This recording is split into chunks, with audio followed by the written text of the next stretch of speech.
Assalamualaikum warahmatullahi wabarakatuh. Kembali lagi bersama kami di podcast Sekte Cendekia dalam channel YouTube Sekte Cendekia.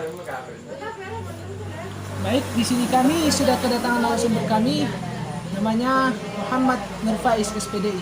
Beliau sekarang sedang melanjutkan dalam pasca sarjana di IAIN Madura. Baik, kami langsung saja kepada narasumber kami. Assalamualaikum Bang Faiz. Waalaikumsalam. Bagaimana kabar Anda hari ini? Alhamdulillah baik-baik. Begini Bang Faiz, kami ingin menanyakan tentang aliran-aliran dalam keagamaan. Apa yang Anda ketahui tentang aliran-aliran dalam keagamaan, terutama dalam keagamaan Islam? Baik. Tentang masalah paham itu, paham atau sederhananya kita bahas aliran itu. Banyak sekali aliran atau paham-paham keagamaan, khususnya di negara kita, di negara Indonesia. Sebenarnya kalau kita berbicara tentang masalah paham atau aliran itu, kita itu diposisikan bahwa seluruh aliran atau paham itu mengklaim bahwa dirinya itu yang paling benar. Dan kita tidak bisa pungkiri itu. Bahkan Rasulullah SAW sendiri juga pernah mengatakan bahwa Islam itu akan pecah. Dan yang selamat itu akan hanya satu, yakni ma'ana alaihi washabi, kata Rasulullah. Yakni kalau bahasa sederhananya kita itu adalah ahlus sunnah wal jamaah. Apa yang dikatakan dengan ahlus sunnah wal jamaah itu, yakni ma'ana alaihi washabi tadi, yakni orang yang ikut denganku dan juga orang yang ikut dengan sahabat-sahabatku. Tapi ketika kita berbicara tentang masalah orang yang ikut kepada Rasulullah, orang yang ikut kepada sahabat, kita itu tidak bisa menutup mata bahwa kita pribadi di era yang sudah sedemikian modern ini, sudah banyak aliran-aliran itu yang mengaku atau mengklaim dirinya itu yang paling benar. Dan ini yang paling berbahaya. Kenapa saya bisa katakan berbahaya? Karena banyak ketika semuanya itu dipahami harus kembali kepada Rasulullah, harus kembali kepada sahabat, kita itu tidak menututi terhadap zaman Rasulullah, tidak mengikuti terhadap zaman sahabat. Jadinya yang bisa kita lakukan yakni mengikuti orang-orang yang memang secara kesukaan bahasanya itu alurnya lurus. Bahasa alur lurus itu yakni kita tahu bahwa ada ulama mutaqaddimin, ada ulama mutaakhirin. Ulama-ulama yang memang berpatokan kepada Rasulullah atau berpatokan kepada sahabat itulah yang harus kita ikuti. Oke, baik Bang Faiz ya.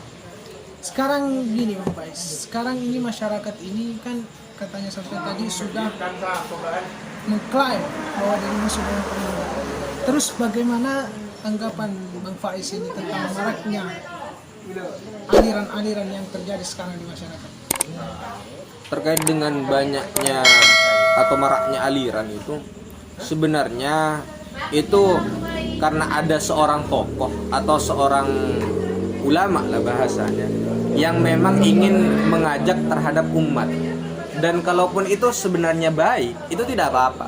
Tapi adapun ulama-ulama terdahulu itu tidak ada ceritanya mereka itu membahasakan kamu harus ikut saya, maka kamu akan selamat. Tidak ada seperti itu. Bahkan Imam Syafi'i saja pernah berkata dalam makolahnya itu, ketika kamu mendapati pendapatku tidak sesuai dengan Al-Quran dan hadis, maka lemparkan pendapatku itu kepada tembok. Yakni apa bahasanya? Itu tidak harus diikuti. Maraknya itu karena mereka itu bahasanya ulama-ulama sekarang mengakui bahwa dirinya adalah kebenaran. Padahal kebenaran itu harus selaras dengan Al-Quran dan juga As-Sunnah. Apabila tidak sesuai dengan Al-Quran dan As-Sunnah, maka lebih baik itu ditinggalkan. Baik, mungkin itu saja ya Bang Faiz yang ingin kami tanyakan untuk hari ini. Mungkin ada pesan terakhir untuk teman-teman. Pesan terakhir saya begini. Ketika Anda mengikuti suatu paham keagamaan atau aliran keagamaan itu, yang paling baik adalah Anda mengikuti kepada gurunya sampean. Karena bahasanya begini, Man la syaikha lahu fasyaitanu syaikhuh. Barang siapa yang tidak berguru maka setan guru. Karena keilmuan, sanad keilmuan itu penting. Apabila sanad keilmuan itu putus, maka itu tidak bisa dipertanggungjawabkan keilmuannya itu. Dan juga terkait dengan paham yang memang harus Anda ikuti, ini hanya sekedar saran, maka ikutlah kepada paham yang lebih banyak mayoritasnya. Mungkin ketika kita berbicara tentang agama Islam, ya kita kalau tidak ikut NU, ikut Muhammadiyah. Karena itu lebih banyak. Bukan pas yang sedikit itu menjadi salah, bukan. Tapi yang banyak itu justru bisa lebih diterima kebenarannya daripada yang minoritas itu. Mungkin itu saja yang dapat saya sampaikan kepada teman-teman tentang mengenai saran. Oke, terima kasih Bang Faiz. Mungkin itu saja yang bisa kami kaji hari ini. Sampai bertemu lagi dalam channel berikutnya. Assalamualaikum warahmatullahi wabarakatuh. Waalaikumsalam.